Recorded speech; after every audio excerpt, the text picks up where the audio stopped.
একটা মশা যদি বসে তড়পায়, একটা যুগ লেগে যায় তো মানুষ ছুটে বেড়ায়, সামান্য কটুকু ওজন আর মানুষের তুলনায়। মানুষ কত দুর্বল, আল্লাহ নিজে বলছেন খলাকাল ইনসানু যায়ীফা, মানুষকে আমি দুর্বল করে সৃষ্টি করেছি।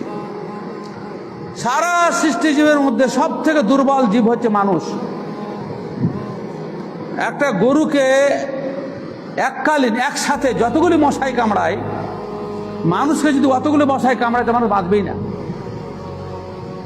চারিদিক ফুটা ফাটা বন্ধ করার পরেও মশারির ভিতরে যদি একটা মশারি কামড়ায়, মশা কামড়াইছে, তা ঘুম ভেঙে উঠে ওই মশার পিছনে মশাকে তৈরি করেছে মারার লেগে। এই তো মানুষের অবস্থা। এই মানুষ যদি অহংকার করে, এটা আল্লাহ রাব্বুল আলামিনের কাছে সহ্যের জিনিস না।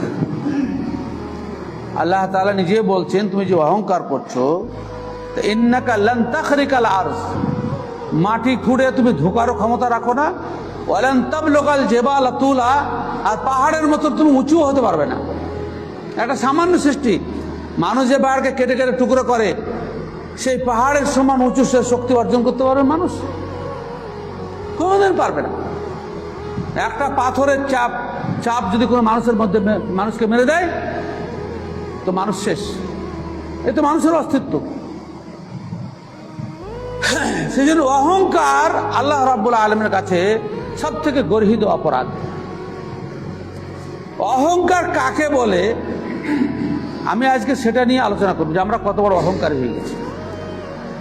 আমি সহিহ মুসলিম সহ সমস্ত হাদিস গ্রন্থে বর্ণিত একটা হাদিস আপনাদের সামনে বর্ণনা করেছি। তাতে আল্লাহ রাসূল সাল্লাল্লাহু আলাইহি ওয়াসাল্লাম বলছেন যে কোনো মানুষের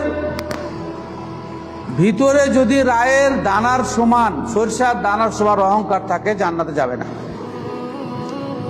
আর কোনো মানুষের অন্তরের ভিতরে রায়ের দানা পরিমাণ যদি ঈমান থাকে, ও জাহান্নামে স্থায়ী থাকবে না, ও একদিন জান্নাতে যাবে।